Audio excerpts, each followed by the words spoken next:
Hello and welcome back in another very important video of unique life sciences. और इस video में हम बात करने वाले हैं कि सीएसआई नेट जून 2020 में नॉर्मलाइजेशन कैसे होगा, क्वेश्चन पेपर कैसे कब आएंगे और आंसर कीज कब आएंगी और आपकी इस बार कट ऑफ क्या रहने वाली है और रिजल्ट कौन सी डेट को आने वाला है। तो हम इन सभी पॉइंट्स के बारे में बात करने वाले हैं। आपको पता है सीएसआई नेट जून 2020 में होने वाली एग्जाम कब हुई है?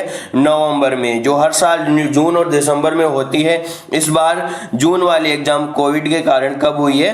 नवंबर में। और नवंबर में भी ये एग्जाम हर बार की जैसे न होकर 2 शिफ्ट में हुई है। लाइफ साइंसेज के एग्जाम की बात करें तो वो 2 शिफ्ट में हुई है, और केमिकल और मैथमेटिकल साइंसेज वालों की बात करें तो उनकी पहले तो 1 शिफ्ट में ही होने वाली थी, लेकिन आपको पता है साइक्लोन के कारण उनकी अलग डेट पर 30 तारीख को अलग एग्जाम हुई है। तो अलग अलग डेट्स पर उनकी एग्जाम हुई है, क्योंकि तमिलनाडु और पांडिचेरी वालों की एग्जाम 30 तारीख को हुई है और बाकियों की पहले ही हो चुकी थी। तो उसके अकॉर्डिंग आपको पता है नॉर्मलाइजेशन किया जाएगा, क्योंकि अलग अलग शिफ्ट में अलग अलग लेवल का अलग अलग हार्ड शिफ्ट या इजी शिफ्ट हो सकती है, पेपर का लेवल अलग हो सकता है, तो उनको नॉर्मलाइज किया जाता है कि सबकी एक समान कट ऑफ निकाल सके। तो वो किस प्रकार से एक समान कट ऑफ निकालते हैं उसको नॉर्मलाइजेशन कहते हैं, उसके बारे में बात करने वाले हैं। और क्वेश्चन पेपर कब अपलोड होंगे आपको पता है? क्वेश्चन पेपर कब अपलोड होंगे, क्योंकि इस बार ऑनलाइन एग्जाम लगी है तो आपके पास हार्ड कॉपी है नहीं क्वेश्चन पेपर की, तो ऑनलाइन अपलोड किए जाते हैं। वो कब होंगे, आंसर कीज कब आएंगी और आपकी कट ऑफ क्या रहने वाली है, कि ज्यादा जाएगी या कम जाएगी, रिजल्ट कब आएगा, और इसके इन सभी के बारे में बात करने वाले हैं। तो वीडियो में आगे बढ़ने से पहले यदि आपने हमारे चैनल को सब्सक्राइब नहीं किया तो सब्सक्राइब कर लीजिए, क्योंकि इस वीडियो पे मैं लाइफ साइंसेज के ट्यूटोरियल भी बनाता हूं और इसमें आपको बहुत ज़्यादा वो हेल्पफुल साबित होने वाले बहुत इंपॉर्टेंट वीडियोस बना रहा हूं मैं आपके लिए। और यदि आप इस प्रकार की सीएसआई नेट से संबंधित सभी न्यूज़ पाना चाहते हैं तो हमारे चैनल को सब्सक्राइब कर सकते हैं। तो वीडियो में हम आगे बढ़ते हैं कि नॉर्मलाइजेशन किस प्रकार से होता है। तो देखो नॉर्मलाइजेशन और परसेंटाइल मेथड कैसे होती है और नॉर्मलाइजेशन किस प्रकार से किया जाता है, क्योंकि अलग अलग शिफ्ट में अलग अलग लेवल का पेपर होता है, तो उन शिफ्ट को नॉर्मलाइज किया जाता है और सबकी एक ही कट ऑफ निकाली जाती है। वो किस प्रकार से निकाली जाती है, इसके लिए एनटीए की वेबसाइट पर पूरा नोटिफिकेशन दिया हुआ है कि किस प्रकार से परसेंटाइल निकाली जाती है और किस प्रकार से इनकी मेरिट लिस्ट बनाई जाती है। अलग अलग शिफ्ट वालों को एक साथ कैसे एवरेज किया जाता है, तो उस परसेंटाइल मेथड को मैं यहाँ पर आपको नॉर्मल तरीके से समझाने वाला हूँ कि किस परसेंटाइल कैसे निकालते हैं।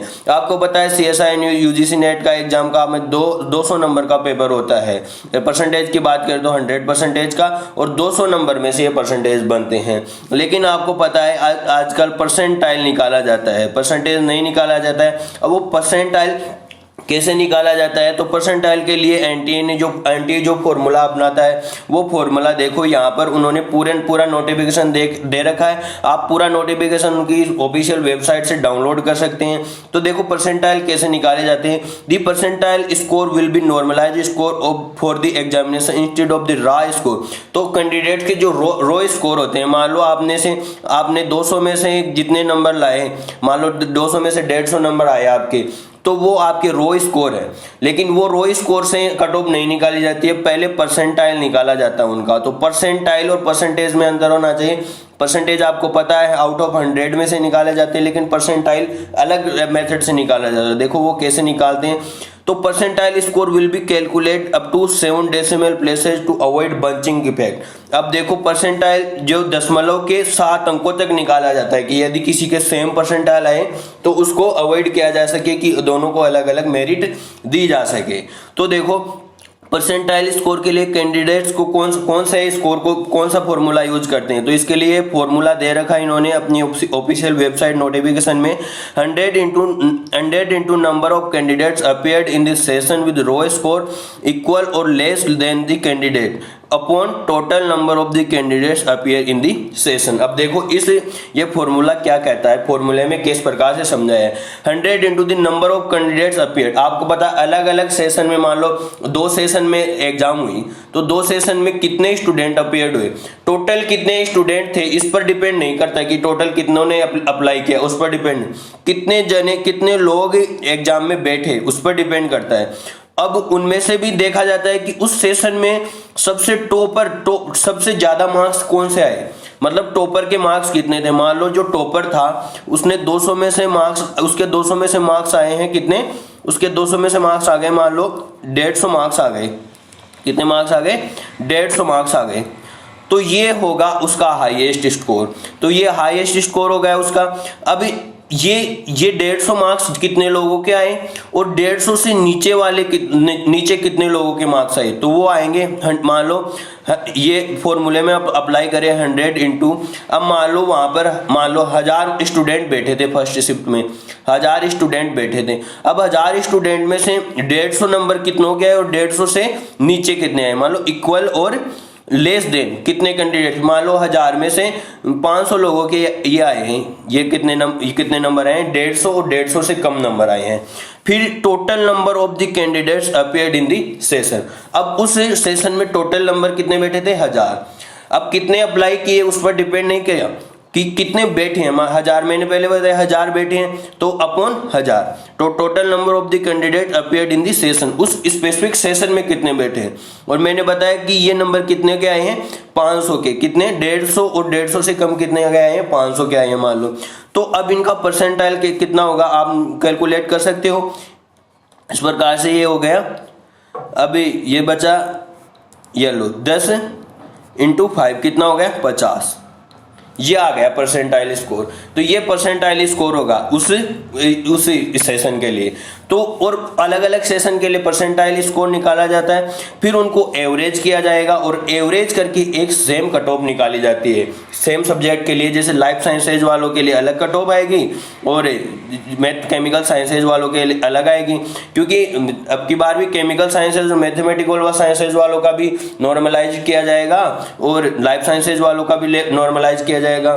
तो उनकी अलग अलग डेट्स अलग अलग कट ऑफ आने वाली है, तो लेकिन उनको एवरेज किया जाता है। तो नॉर्मलाइजेशन इस प्रकार से किया जाता है। और भी आप इस मेथड को जानना चाहते हैं तो इसका पूरा नोटिफिकेशन आप डाउनलोड करके उसको पढ़ सकते हैं कि किस प्रकार से मेरिट लिस्ट तैयार की जाती है। अब हम नेक्स्ट बात करें कि क्वेश्चन पेपर और आंसर कीज कब आएंगी। अब देखो आपको पता है सीबीटी मोड में एग्जाम हुई है, सीबीटी मोड का मतलब कंप्यूटर बेस्ड टेस्ट, मतलब ऑनलाइन एग्जाम हुई है।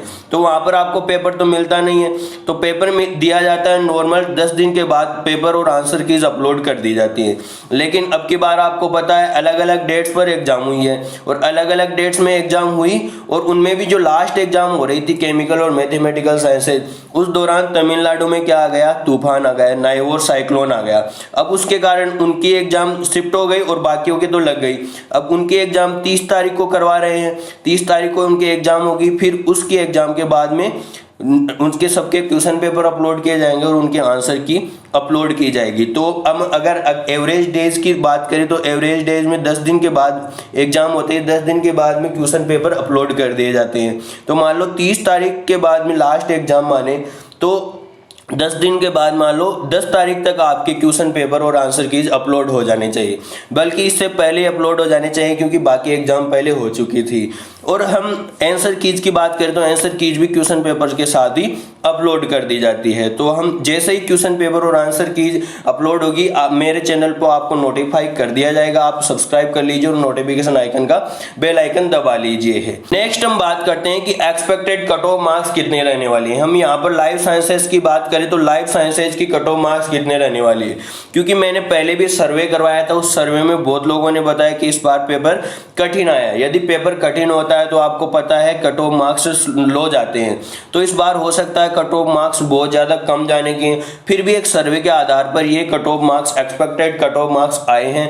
जनरल कैटेगरी के लिए देखें तो नेट 50 to 51% में और JRF 55 to 56% में। EWS की बात करें तो 42 से 43% और 48 to 49 JRF मिल जाएगा। OBC की बात करें तो 41 से 42% और 46 से 47%। SC की बात करें 35 से 36% और 40 से 50% में JRF मिल जाएगा। ST 30 से 32% में JRF मिल जाएगा।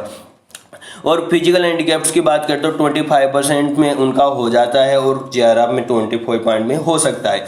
तो ये एक्सपेक्टेड कट ऑफ मार्क्स हैं और सर्वे के आधार पर है किस प्रकार से इस बार कट ऑफ जा सकता है। अब नेक्स्ट लास्ट बात करते हैं हम रिजल्ट्स कब आएंगे। तो देखो नॉर्मल रिजल्ट्स आपको पता है इस बार वैसे ही दिसंबर वाली एग्जाम क्या हो गई, कैंसिल हो गई, क्योंकि कोविड के कारण जून वाली ही नवंबर में हुई है। तो रिजल्ट बहुत जल्दी आने चाहिए क्योंकि पहले ही लेट हो रहा है, क्योंकि अभी नवंबर लास्ट तक एग्जाम खत्म हो गई है 30 तारीख का। तो दिसंबर के अंदर क्योंकि सीबीटी मोड में एग्जाम होता है तो ज़्यादा चेक करने में कोई प्रॉब्लम आती नहीं है। तो 1 महीने के अंदर आपका रिजल्ट आ जाएगा और उसके बाद में जून वाले की तैयारी आप कर सकते हो। तो रिजल्ट आपके दिसंबर में आने की पूरी संभावना है। यदि दिसंबर में नहीं आया तो जनवरी के पहले वीक में जरूर आ जाएगा। तो ये था, हमने इस वीडियो में बात की कि नॉर्मलाइजेशन किस प्रकार से होगा, आंसर कीज और रिजल्ट डेट का क्या रहने वाली है। तो यदि आपको ये वीडियो अच्छा लगा तो वीडियो को आप लाइक कर सकते हैं। यदि आपको इसी प्रकार की न्यूज़ और नोटिफिकेशन चाहिए तो हमारे चैनल को सब्सक्राइब करेंगे। और यदि आप लाइफ साइंसेज से तैयारी कर रहे हैं तो मैं इस चैनल पर आपको इस प्रकार के वीडियो लेक्चर्स आपके लिए अपलोड करता रहता हूँ। तो आप चैनल को सब्सक्राइब कर लीजिए और अपने फ्रेंड्स के साथ ज़्यादा से ज़्यादा शेयर कीजिए। तो मिलते हैं इसी प्रकार के नेक्स्ट वीडियो लेक्चर में, तब तक के लिए टेक केयर, धन्यवाद, बाय।